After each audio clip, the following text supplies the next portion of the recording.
more Sarah Morris here. Before chapter 7, I think, will be the Cooks, and I'll use the Cooks to get into Plymouth, although the Wardells and the Applegates were at Plymouth. But I'll use the Cooks to do the Massachusetts and the Mayflower connection and the Twining connections and all the New England families. But I'll do that through the Cooks. Going back to Sarah.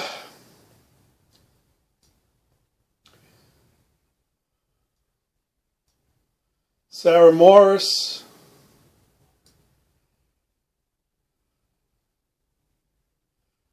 Father was Richard Morris. His mother was Elizabeth Almay. Her mother was Elizabeth Cornell. Her father was Thomas Cornell. George Cornell. And I've done the Cornells all the way back to William the Conqueror, but we're just reviewing this quickly now.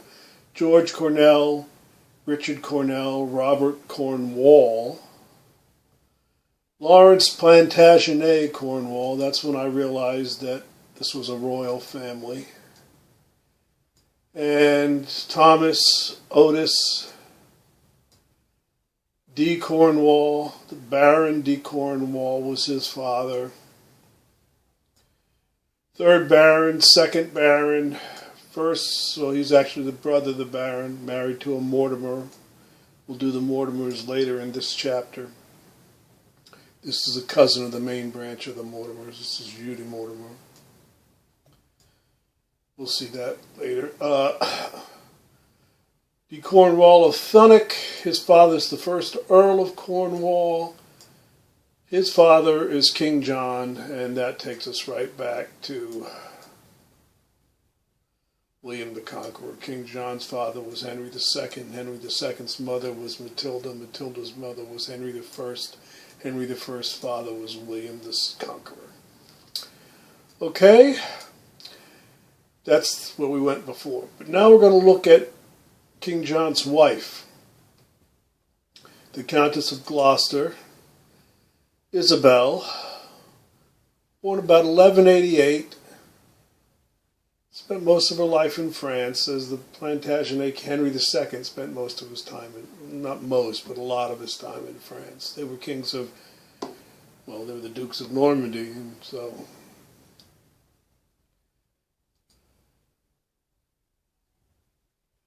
her father was Count of Angoulême,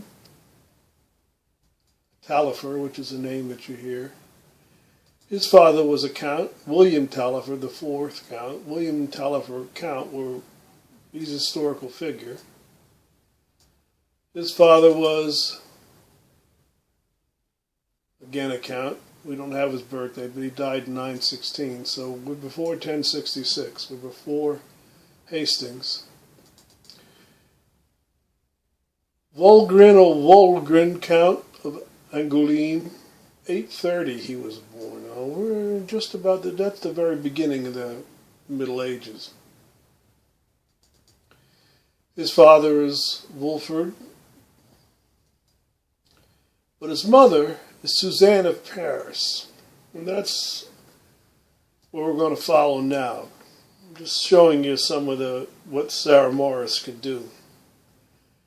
Suzanne of Paris' father was Bego, Count of Paris, who died in 816. And his father was Gerald, Count of Paris, 779, but his mother was Rotrud. And Rotrud was the sister of Charlemagne. So we don't get to Charlemagne, we get to Charlemagne's sister. I'll give it away. We do get to Charlemagne in another branch, but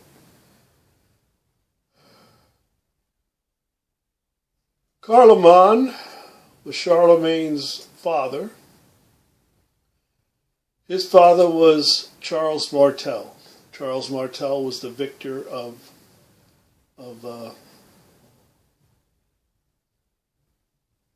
Tours, the Battle of Tours, to stop the Muslim invasion of Europe. And if you look at where, I always thought Tours was there on the Spanish border, but it's not. It's just southeast of Paris. The Muslims were deep in Europe when Martel beat them. And Martel was called a mayor of the palace. He was a duke and a prince, but he wasn't king. That's because they worked for the Merovingian kings, and we're going to look at the Merovingian kings in another family line, because we are descended from them as well. They're the Holy Blood, Holy Grail kings, by the way.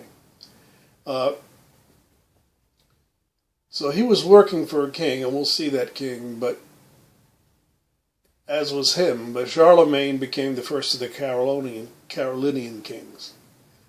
When Charlemagne took power, he was no longer working for the king, he was the king.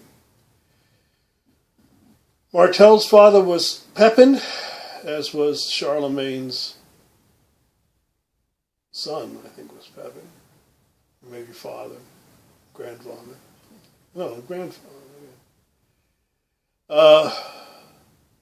Pepin's father was Ancesio.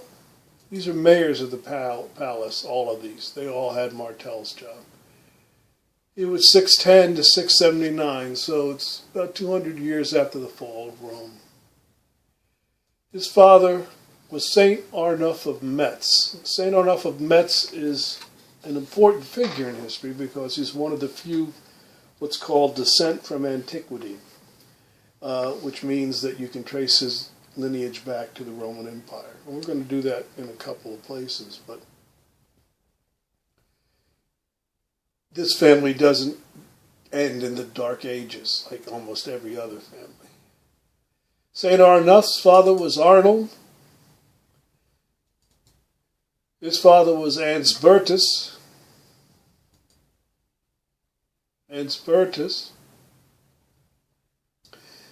His father, 485. Now we're in the Roman Empire now. That's for Aurelius of Rodez. His father was a Roman senator. 450 to 517. This is about the fall of Rome. Donatius Ferolius, senator. So right around here, we're in the end of the Roman Empire. His father was at the height of the Roman Empire. Worked for the Praetorian Guard, the Emperor's Guards, 390 to 475. His father was a tribune and a senator. His mother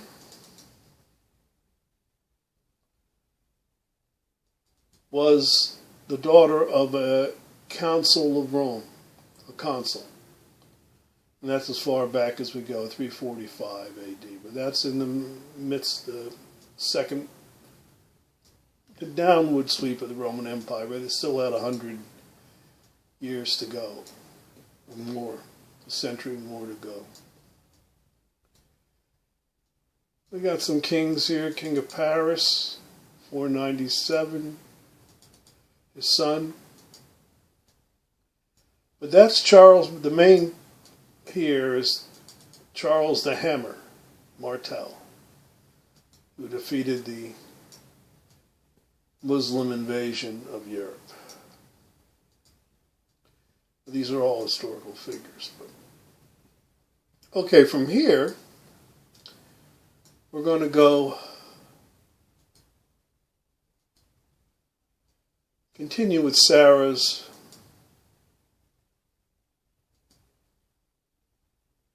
reign, but we're going to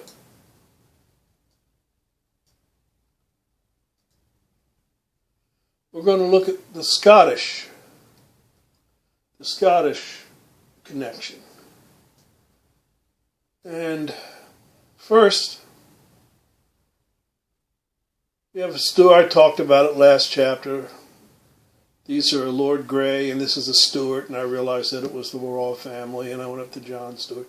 Well, Beauforts, this is the War of the Roses right around here. The Beauforts are in the War of the Roses. And you notice John of Gaunt, who was Henry Tudor's grandfather. If you follow John of Gaunt, his father was Edward III, his father was Edgar II, his father was Edgar I. This is the king that fought William Wallace. This is the king that lost to Robert the Bruce. This is the king that took back the throne from the Mortimers after his father Edward II had lost it to the Mortimers.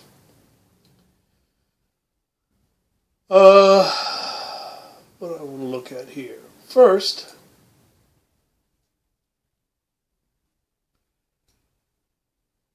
if you go for the King of Aragon, Joan of Navarre, Philip IV of France, now these are Capet kings of France, so not the Bourbon kings, this is before that.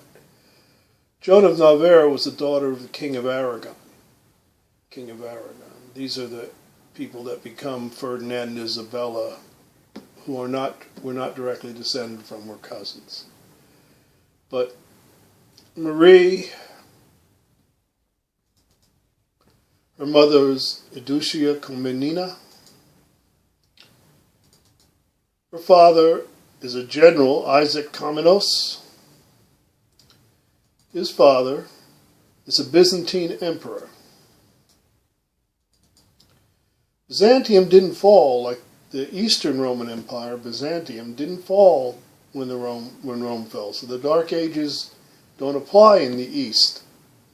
It was when Rome fell, Byzantium continued. And after Hastings, there were still Roman emperors in Byzantium. His father was an emperor. His father was a general. But we're not looking at his father. We're looking at his mother, and her mother was Maria of Bulgaria. Her father was Troyan of Bulgaria. His father was the Tsar of Bulgaria, Ivan Vladishtov. His father was Count, but his mother was a princess, Princess of Armenia. Her father was a king of Armenia, and this family, the Bagratuni, from about here, from over this way, to about 250 AD, we can trace the Bagratuni in Armenia. They were kings from about 600 or 700 AD. They were the kings of, but we can trace them back when they were just dukes. But Ashat, king of Armenia, Sbat, king of Armenia. This is 820.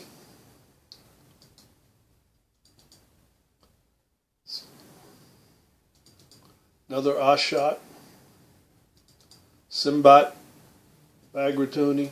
I think Bagratuni in Russia became Bagration. There was a Russian general in Napoleon's time named Bagration. But Armenia was part of Russia. 690, Ashat.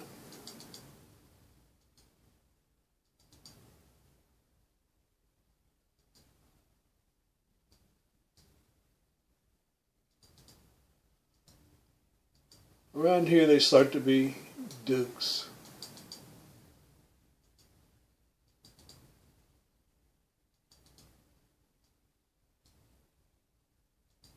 You can look these names up on Wikipedia and it'll tell you the whole order. I don't want to cloud you down with a million Bagratuni, but 505, 482, 450, died in 423, that's middle of the Roman Empire.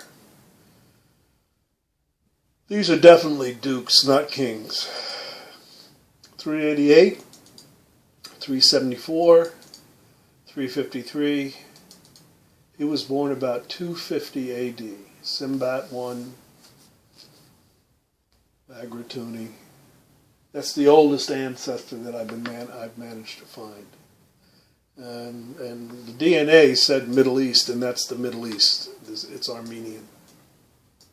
So that explains that little DNA we have from the Middle East. And that's through the Plantagenets, through John of Gaunt, that we get there. Byzantine emperors married Armenian kings. Okay, down to here.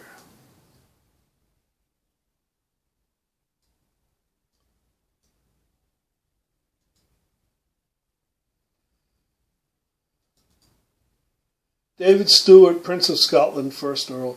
He was the his mother was Queen Consort of Scotland. But his father was her second husband, Earl Ross.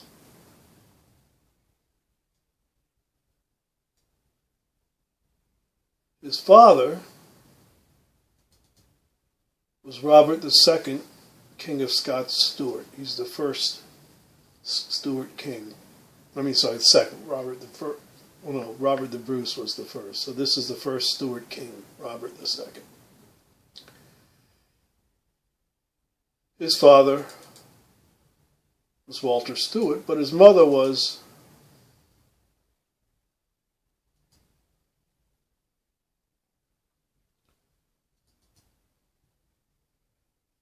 Robert the Bruce's daughter, Marjorie Bruce. And that's when I knew, these were the first people I found, because I saw the Stuarts. And that's when I knew Robert the Bruce, king of this is Bruce of Bannockburn. Now, a couple of years ago, we went to Scotland, and I made everybody go to Bannockburn to see, and Stirling Bridge, to see where Robert the Bruce beat the English, because I'm a big Robert the Bruce fan. But Robert the Bruce is my 21st great-grandfather, 23 generations back. I made him, we went to the church where he murdered the guy and climbed the castle where he climbed up the rocks and went to Bannockburn and saw the big statue. And I didn't even know that I was descended from him. But I am, as are you. His father was the Lord of Annandale, which is, he competed in William Wallace's time for the king. Okay.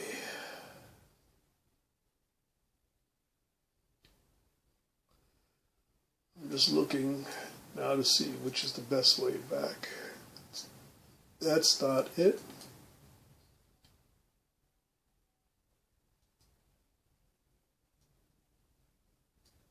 Yes, here it is. We go from this Richard Strongbow de Clare. He's a comrade, age of Robert the Bruce's father. If we go from him, the de Clares go up here, but I want to go down here first. De Beaumont, through the women, we get to Count of Vermandois, a Capet. He's a Capet. His father is Henry I of France, king of the. So we're into the Capet kings of France here. And I want to go back with these. The Capet kings of France, Robert II, Hugues Capet, Hugues the Great. Now these are dukes here.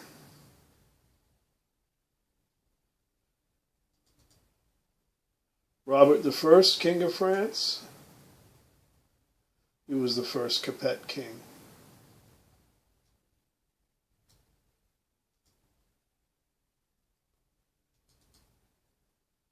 Henry the Fowler, king of Germany. Dukes of Aquitaine, remember Eleanor of Aquitaine, 100 years after this, was also related to the same family.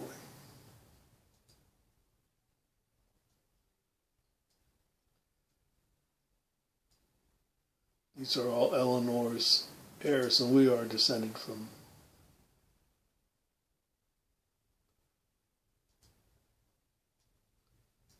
Okay, that's as far as we can go with the Capet kings, but all the early Capet kings are in the list.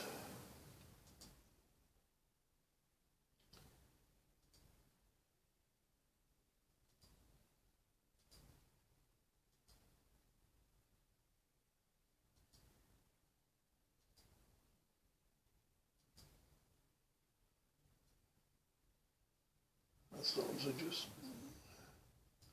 By the way, there's Rollo again. That's the Rollo that's the great-grandfather of William the Conqueror.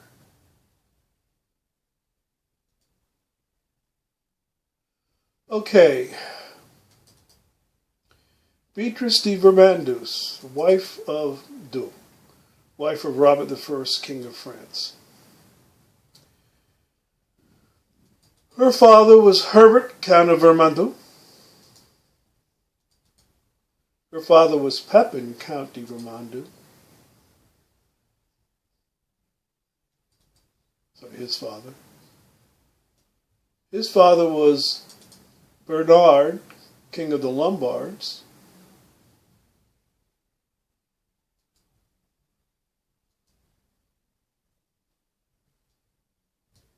His father was Pepin, King of the Lombards. His father was Charlemagne, Holy Roman Emperor Charles the Great, Charlemagne, the first of the Carolingian kings.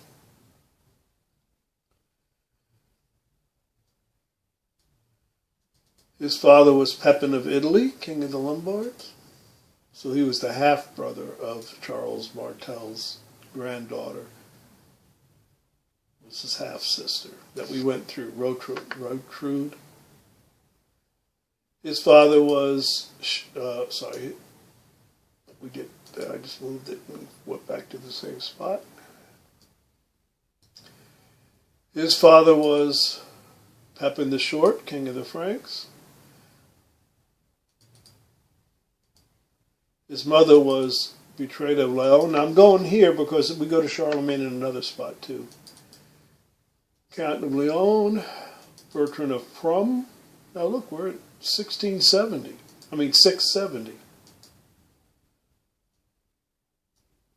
Her father was King of the Franks, 654. Clovis, which is where the name Louis comes from.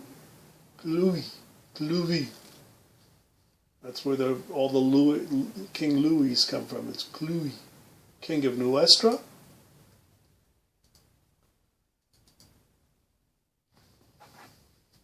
Dagobert, King of all Franks. Clothar, King of all Franks.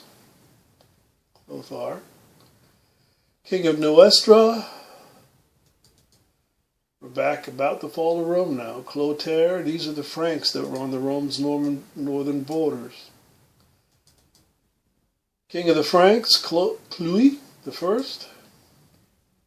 These are all the Moravian kings. The ones that Charles Martel was the mayor of the palace for. Childeric, king of the Salian Franks, he was married to a Roman, actually a Saxon, but they were part of the Roman Empire, Basinia of Thuringia. It's an interesting story if you ever Google Basinia. Childeric's father was Mirovich, born 411. We're in the Roman Empire again. Merovich was a Frank on the Rome's northern border, and he fought with the Romans against Attila the Hun at the Battle of Chalons, the great battle where they beat the Huns and drove them back. Merovich was Hunnish. His father was Clohidio, king of the Franks. He died 440, so he was born right in the waning years of the Roman Empire. So that's two descents into antiquity.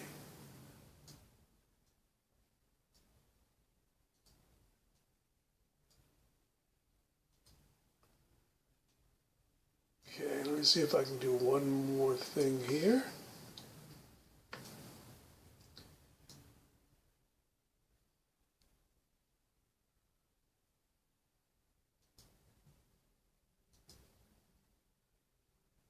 Might want to go back to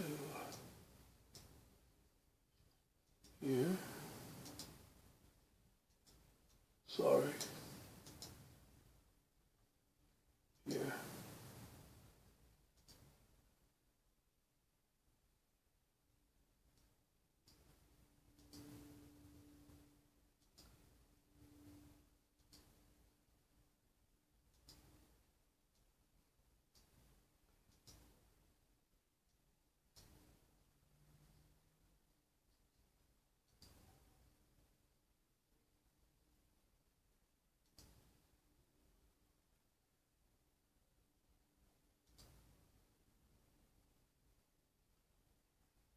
These are cool, but they're not what I'm looking for.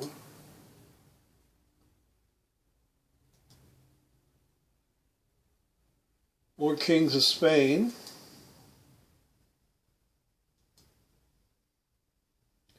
Okay. These are the Capet kings that we were talking about. This is Clui is now Louis.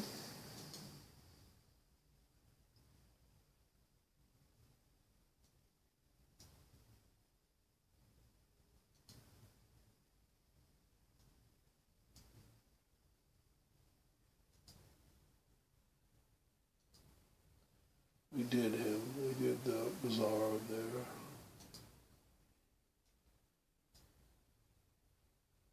These are the kings of Poland, all the way back to the Wheelwright, the first king of Poland. He was sort of like Charles Martel in Poland, 38 generations ago.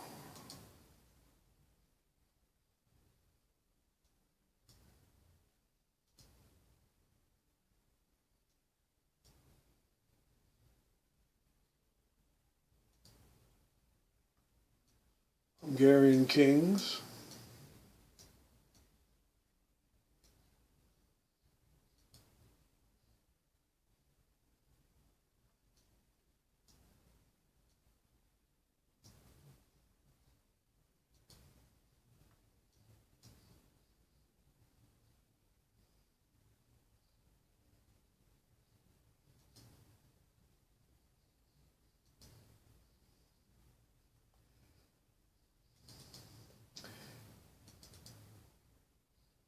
He's the false Menteith. He's the guy that turned in William Wallace, 22nd great-grandfather.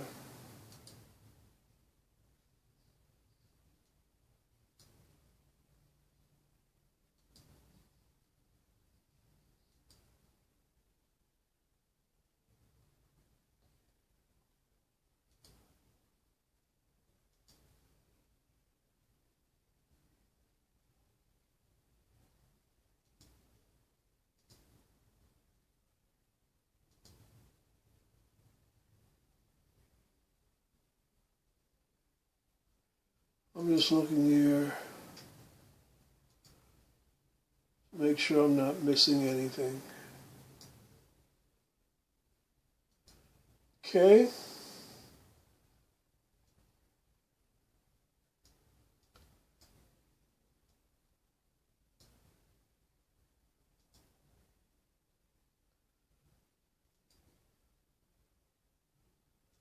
Roger de Mortimer.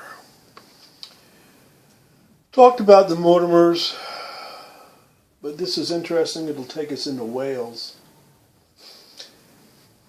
All the history of Wales. Roger Mortimer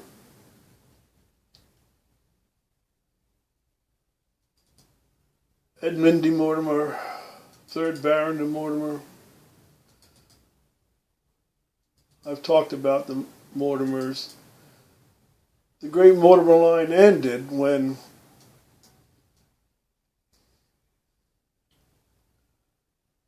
Roger killed Edward II and became de facto King of England for a year. And in turn was hung by Edward III when he took the throne back. His de facto stepson killed him. His father was Edward de Mortimer, but we get back here. They were placed by the Plantagenets on the Welsh Marches, which is the border between Wales and England. And they were there to protect the Welsh incursions against the English. And if you notice, the first one, Ralph de Mortimer, 1198. Now 1066 is the Norman invasion, so this is 130 years later. Ralph is married to Gladys Dhu, who was a daughter of King John's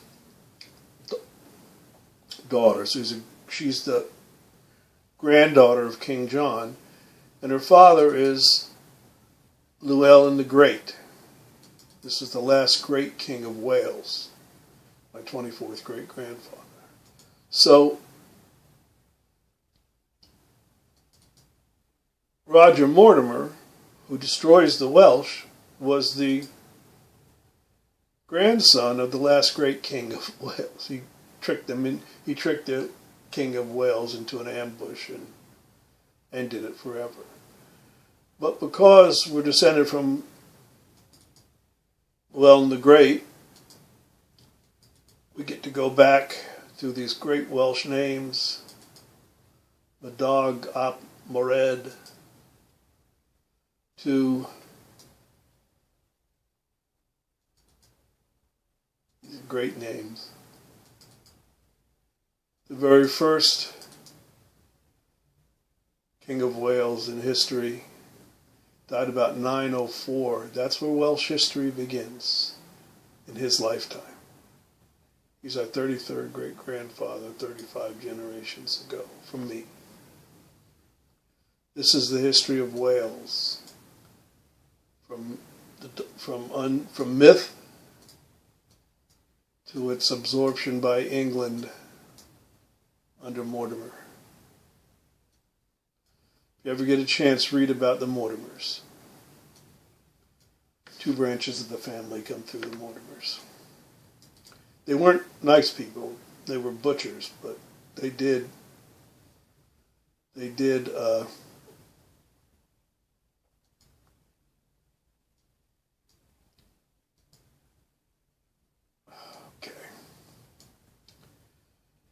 Just looking at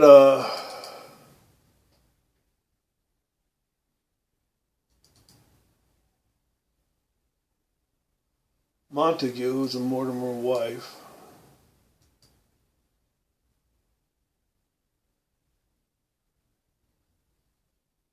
Back to Normandy. Verdun. Clinton. Nevilles. I haven't gone further with all of these, and I should.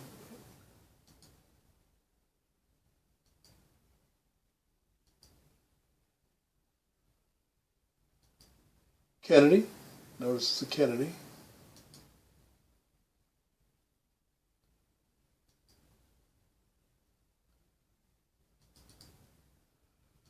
Again, Robert II.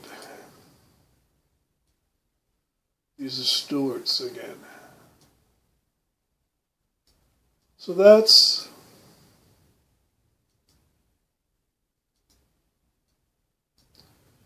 That's pretty much Sarah Morris. I mean, there's more. I can show you, like Edward Sulliard, 1462 to 1560, just barely pre-Columbian. But his father was the Chief Justice of, the equivalent of the Supreme Court. That's all. He's my 17 generations ago.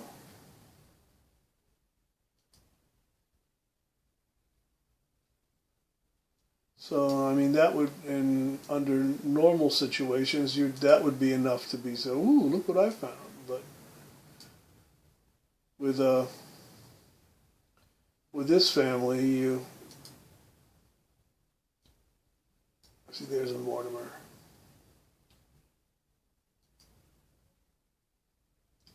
Cool, Lasouche. This is another Mortimer. And there's Gladys.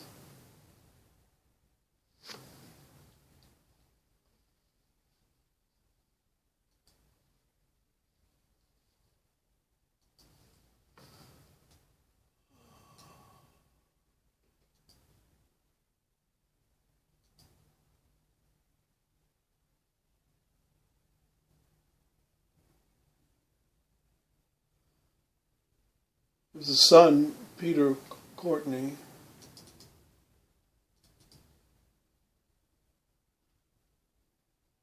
Son of a French king.